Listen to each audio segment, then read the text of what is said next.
Hay un número que no necesita explicación: 330.000. Esa es la cantidad de soldados que el sexto ejército alemán llevaba consigo cuando cruzó el río Don en el verano de 1942, marchando hacia una ciudad soviética a orillas del Volga. 330.000 hombres. No eran reclutas, no eran improvisados. Eran la élite forjada en Polonia, en Bélgica, en Francia, en las enormes batallas de cerco del frente oriental. La unidad de combate más poderosa, más experimentada y más letal que Alemania jamás construyó. Habían destruido ejércitos enteros, capturado cientos de miles de prisioneros, cruzado ríos bajo fuego enemigo y tomado ciudades en días. Y sin embargo, de esos 330.000, menos de 90.000 vieron el final de la batalla. Apenas 6.000 llegaron a ver Alemania otra vez. Yo estuve ahí desde el principio, desde el día en que el sexto ejército fue formado en octubre de 1939. Vi cómo lo construimos, vi cómo se convirtió en la fuerza más letal de Europa y vi cómo fue completamente aniquilado en una ciudad cuyo nombre todavía me quita el sueño 80 años después: Stalingrado. Mi nombre es Hermann Fischer. Tengo 110 años. En octubre de 1939 yo era Leutnant, teniente, de 25 años, asignado al Estado Mayor del recién formado Sexto Ejército. Pasé los siguientes 3 años con esa unidad. La vi nacer, la vi crecer, la vi convertirse en algo extraordinario y la vi morir. No fui parte de los que quedaron atrapados en el cerco de Stalingrado hasta el final. Fui evacuado en diciembre de 1942, herido por metralla en el hombro durante un bombardeo.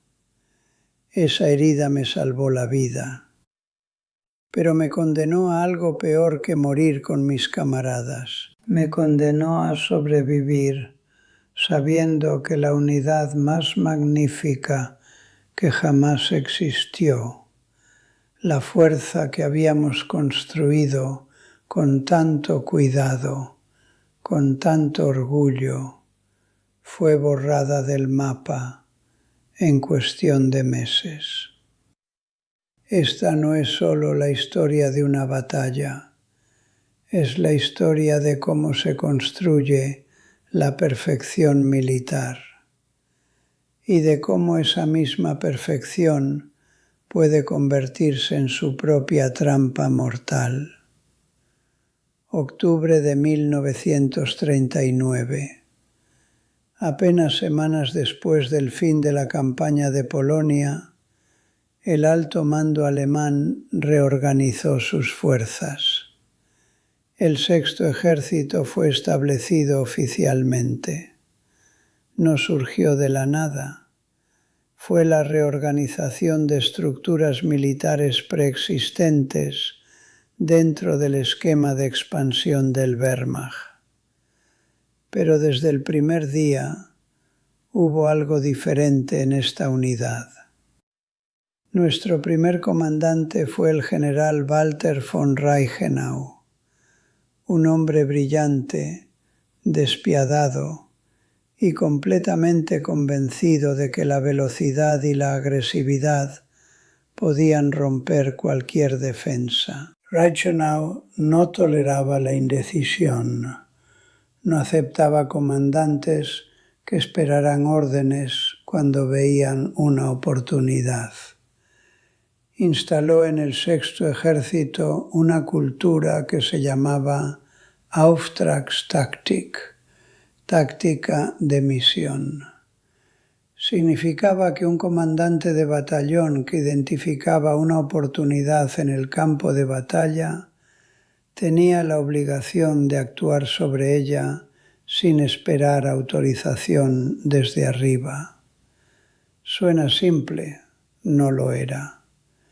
Requería oficiales que entendieran la intención estratégica, que pudieran tomar decisiones bajo fuego, que confiaran en sus subordinados y en que sus superiores confiarían en ellos. Pasamos meses entrenando esa mentalidad, no solo táctica, sino cultura, y funcionó. Mayo de 1940, la invasión de Francia y los Países Bajos. El Sexto Ejército fue lanzado contra Bélgica. Operábamos bajo el grupo de ejércitos B. Nuestra misión era específica: ser el señuelo. Mientras el mundo miraba hacia Bélgica, esperando que esa fuera la dirección principal del ataque alemán, el golpe verdadero venía por las Ardenas, donde las divisiones Panzer atravesaron un terreno que los aliados habían considerado intransitable. El Sexto cumplió su misión con una eficiencia que iba más allá del engaño. Combatimos con ferocidad genuina. Atravesamos el río Mosa. Desmantelamos la resistencia belga. Avanzamos hacia el norte en un ritmo que no daba respiro. Recuerdo la sensación de esas semanas. Avanzábamos tan rápido que yo mismo no entendía completamente qué estaba pasando. Un día cruzábamos un puente bajo fuego. Al día siguiente estábamos 20 kilómetros más allá. El enemigo no tenía tiempo de organizarse. Nosotros no teníamos tiempo de tener miedo. Esa velocidad que aplastaba tanto al enemigo como nuestro propio instinto de cautela era característica del combate alemán en esa fase de la guerra. Y el Sexto Ejército la personificaba mejor que casi ninguna otra unidad. Francia cayó en 6 semanas. Para el mundo fue un shock. Para nosotros fue la confirmación de que la doctrina funcionaba, que la velocidad, la iniciativa y la agresividad coordinada podían romper cualquier defensa por fuerte que pareciera. Tras la victoria, el Sexto fue reorganizado y reforzado. Se nos asignaron algunas de las mejores divisiones de infantería del Wehrmacht, veteranos de Polonia y Francia, hombres que sabían lo que era el combate, y se nos preparó para lo que sería la operación más ambiciosa de la guerra alemana, la invasión de la Unión Soviética. 22 de junio de 1941. Operación Barbarroja comenzó a lo largo de un frente de más de 3.000 kilómetros. El Sexto Ejército fue asignado al Grupo de Ejércitos Sur. Nuestra misión: avanzar desde Polonia hacia Ucrania, el Donbass y el Cáucaso. Las regiones industriales y petroleras que Hitler consideraba esenciales para sostener la guerra a largo plazo. Lo que encontramos al cruzar la frontera soviética no fue lo que muchos habían esperado. El Ejército Rojo de 1941 estaba en crisis profunda. Las purgas de Stalin habían decapitado su cuerpo de oficiales. Miles de generales y comandantes experimentados habían sido fusilados o enviados a campos de trabajos forzados. Las unidades que enfrentamos estaban mal lideradas, mal comunicadas, en posiciones tácticas inadecuadas. Los resultados fueron catastróficos para ellos.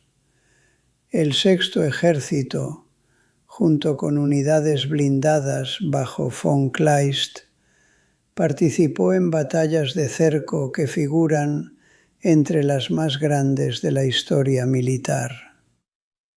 Septiembre de 1941. La batalla de Kiev.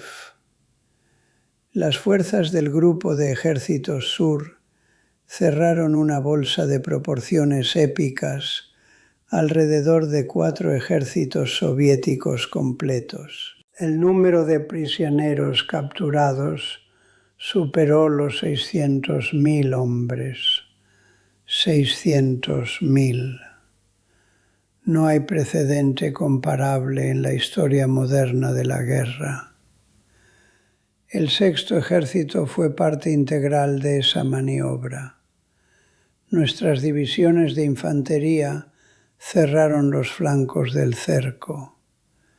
Resistimos intentos desesperados de ruptura soviética desde dentro y desde fuera.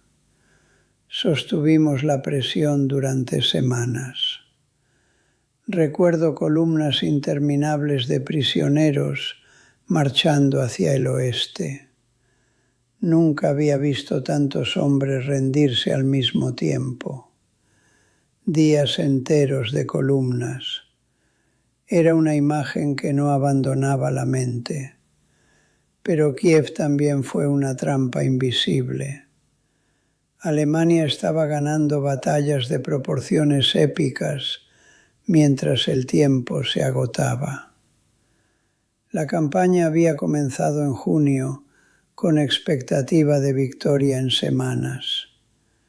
Para octubre, el Ejército Rojo había sufrido pérdidas que habrían destruido cualquier otro ejército del planeta. Y sin embargo, seguía existiendo. Seguía recibiendo refuerzos desde los Urales y Siberia. Seguía combatiendo. El invierno llegó. El avance alemán se detuvo a las puertas de Moscú. Para el Sexto Ejército, ese primer invierno soviético fue una prueba diferente a todo lo anterior. Los hombres que habían cruzado Europa occidental en un verano glorioso se encontraron en temperaturas de 40 grados bajo cero, sin equipo de invierno adecuado, sosteniendo posiciones defensivas contra contraataques que llegaban de noche en el silencio de las nevadas.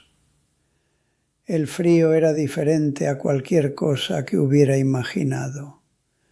No era solo que hiciera frío, el frío lo cambiaba todo. Los fusiles se atascaban, los motores no arrancaban, los pies dejaban de doler porque ya no los sentías. Y sabías que eso era peor, no mejor. Sin embargo, el Sexto Ejército sobrevivió ese invierno, absorbió las pérdidas, mantuvo sus líneas. Entró en la primavera de 1942 aún como una fuerza funcional y combativa. Muchas unidades alemanas quedaron tan diezmadas durante aquel primer invierno que debieron ser disueltas. El Sexto llegó a 1942 golpeado, pero estructuralmente intacto. Nuestra cadena de mando funcionaba. Nuestras divisiones de élite mantenían cohesión. Nuestra capacidad operativa era real. Enero de 1942. Llegó el hombre cuyo nombre quedaría unido para siempre al destino del Sexto Ejército. Friedrich Paulus asumió el mando, reemplazando a von Reichenau, quien murió de un derrame cerebral. Paulus era un oficial de Estado Mayor de primerísimo nivel, metódico, brillante en planificación, cauteloso hasta rozar parálisis cuando las circunstancias lo presionaban a improvisar. No era un comandante de instinto como Rommel o Guderian.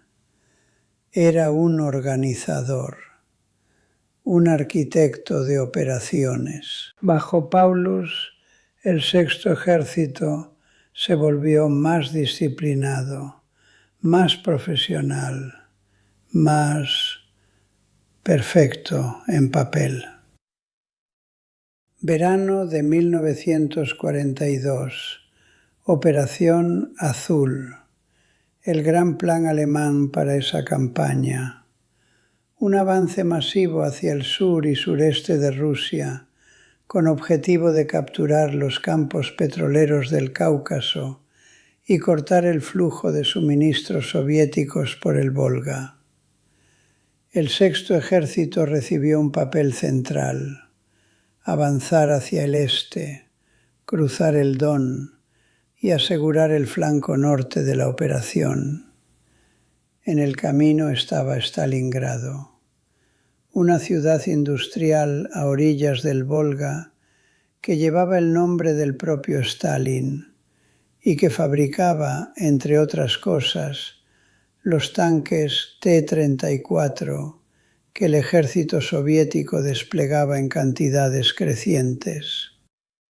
En verano de 1942, cuando el Sexto Ejército comenzó su avance hacia esa ciudad, éramos la unidad de combate más experimentada, más poderosa y más completa que Alemania había desplegado en toda la guerra.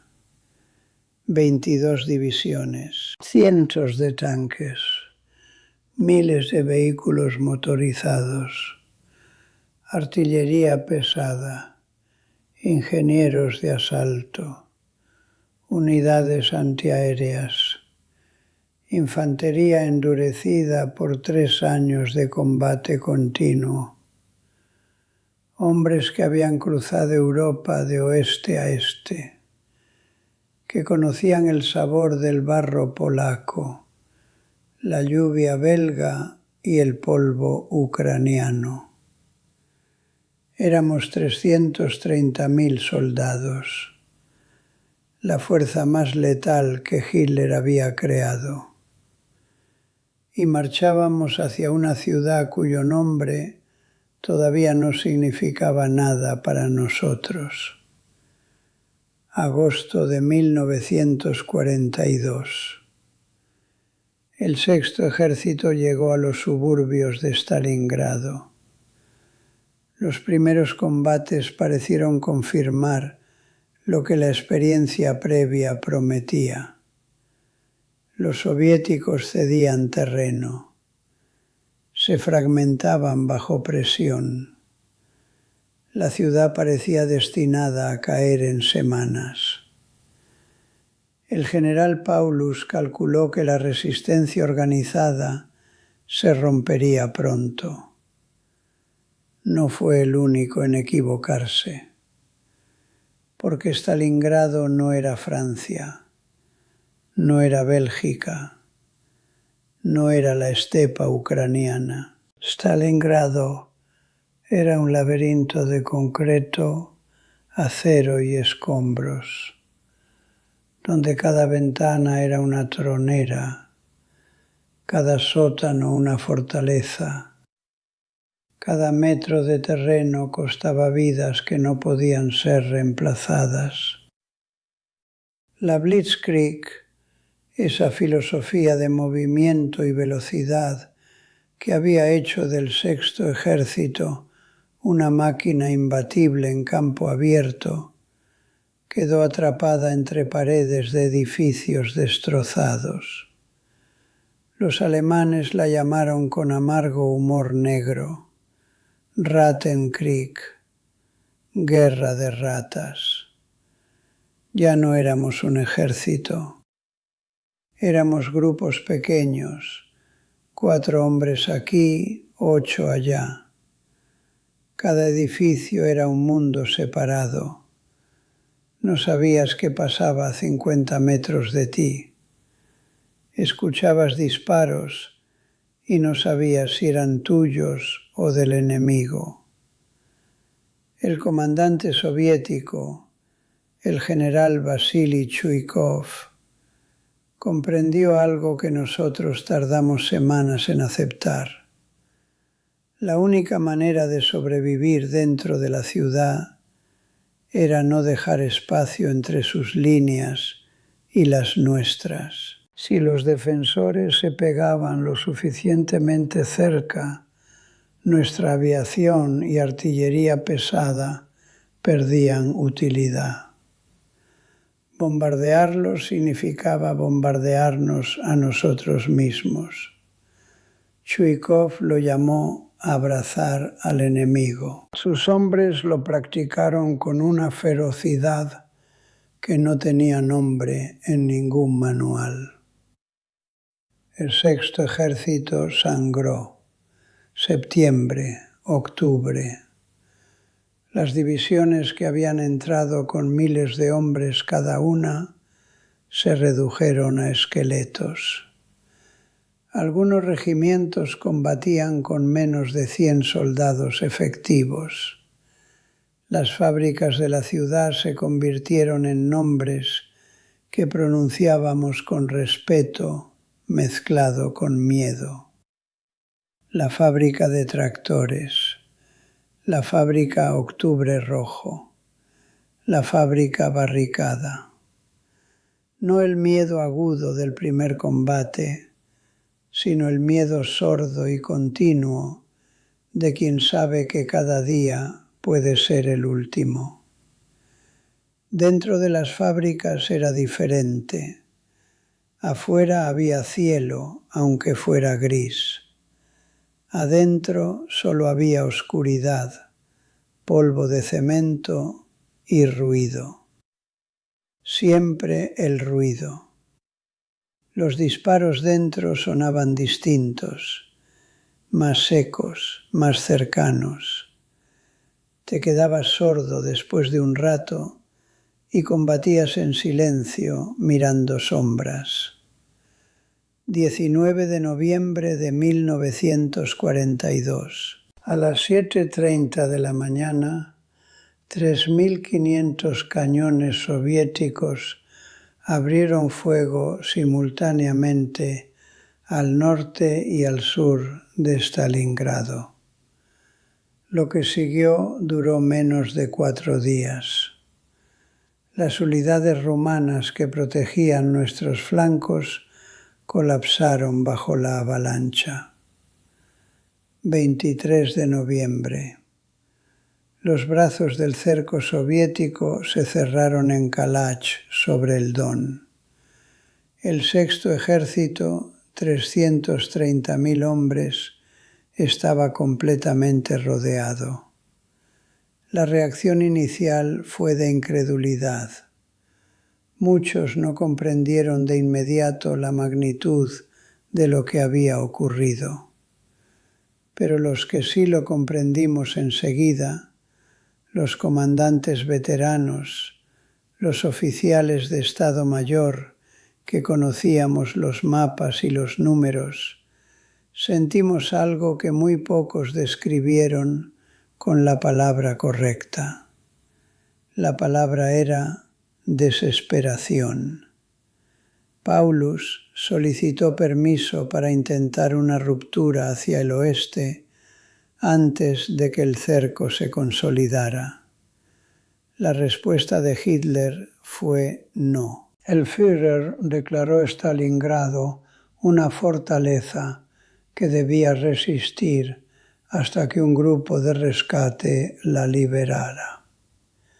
El Sexto Ejército debía mantenerse en posición, siendo abastecido por puente aéreo. Ambas premisas eran falsas. La Luftwaffe no tenía capacidad de abastecer por aire a 330.000 hombres, y el mariscal von Manstein, por brillante que fuera, no contaba con fuerzas necesarias para romper un cerco que se hacía más sólido cada hora. El invierno cayó sobre la bolsa con crueldad que parecía deliberada. Las temperaturas descendieron a 30-40 grados bajo cero. Las raciones se redujeron primero a la mitad, luego a un tercio, luego a cantidades que no bastaban para mantener a un hombre en pie. Los caballos fueron sacrificados para comer. Cuando se terminaron los caballos, se comió lo que hubiera. Los heridos morían en hospitales sin medicamentos ni calor.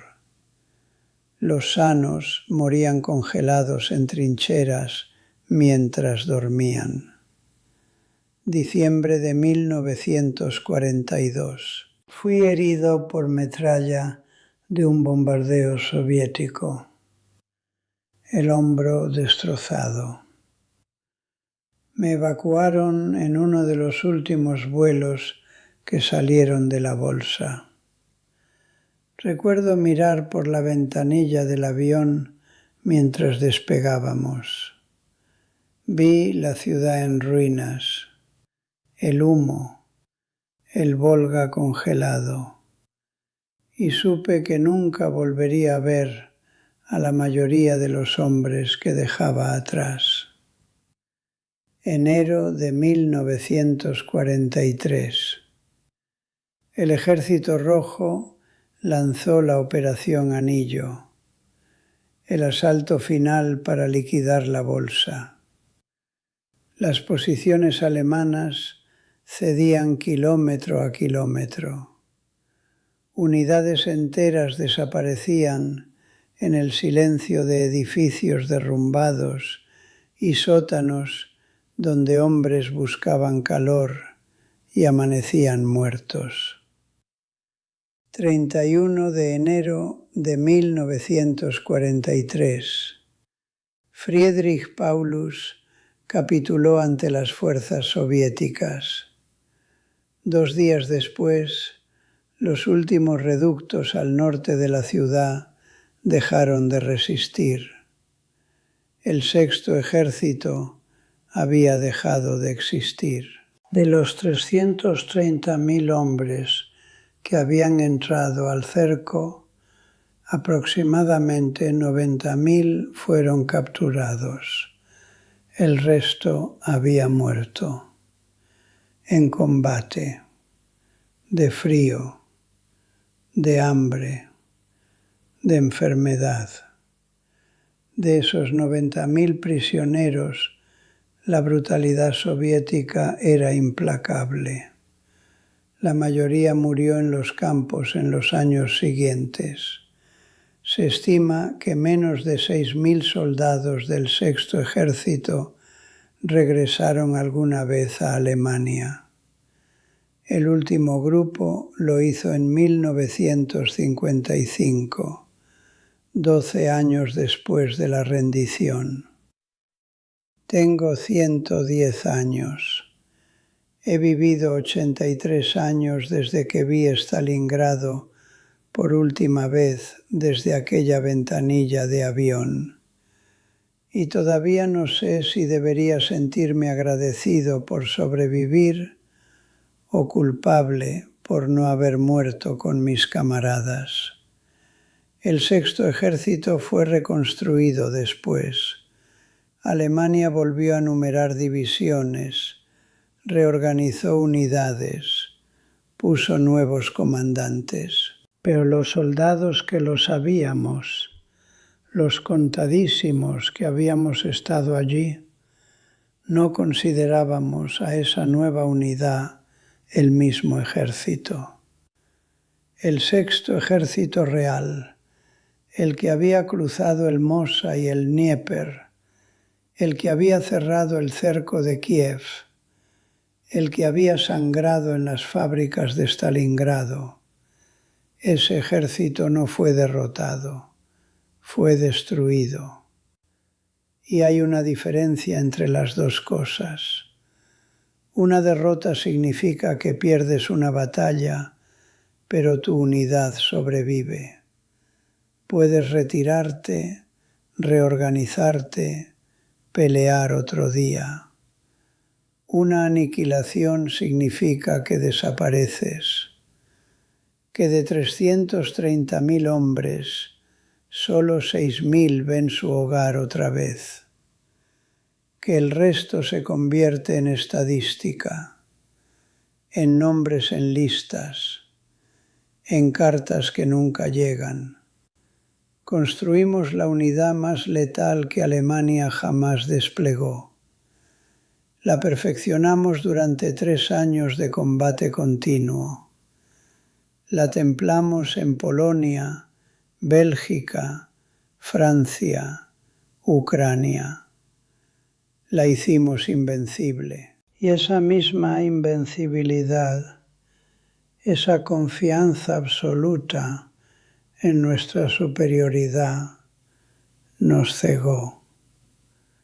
No vimos que Stalingrado era diferente, que la guerra urbana destruía todas nuestras ventajas, que la velocidad no sirve cuando cada edificio es una fortaleza, que la iniciativa no importa cuando no hay flancos que explotar, que el mejor ejército del mundo puede ser devorado por una ciudad que se niega a morir. Hitler nos ordenó quedarnos, Paulus obedeció y nosotros morimos. No por valentía, no por honor, por obediencia ciega a órdenes que cualquier comandante competente habría reconocido como sentencia de muerte. A veces me pregunto qué habría pasado si Paulus hubiera tenido el coraje de desobedecer. Si en noviembre, cuando el cerco se cerró, hubiera ordenado la ruptura hacia el oeste sin esperar permiso de Hitler. Habríamos sufrido bajas enormes, pero habríamos salvado algo. Quizás 100.000 hombres, quizás más. En lugar de eso los perdimos todos, y con ellos perdimos la guerra, porque después de Stalingrado, Alemania nunca se recuperó. No solo perdimos un ejército, perdimos la creencia en nuestra invencibilidad. Perdimos la iniciativa estratégica. Perdimos el mito.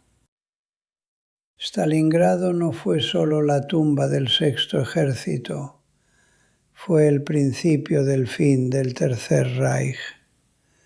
Y yo sobreviví para verlo todo, para ver cómo la unidad más magnífica que jamás construimos fue borrada del mapa, para cargar durante 80 años el peso de saber que fui parte de algo extraordinario y que esa extraordinariedad no bastó para salvarnos. He vivido toda una vida después de Stalingrado, pero una parte de mí, la parte que importaba, murió en esa ciudad junto con 324.000 de mis camaradas.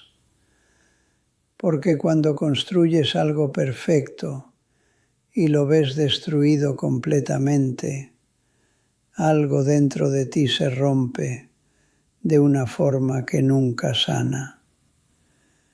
El Sexto Ejército fue la unidad más letal de Hitler. Aniquiló ejércitos enteros hasta que llegó a Stalingrado. Y Stalingrado nos aniquiló a nosotros.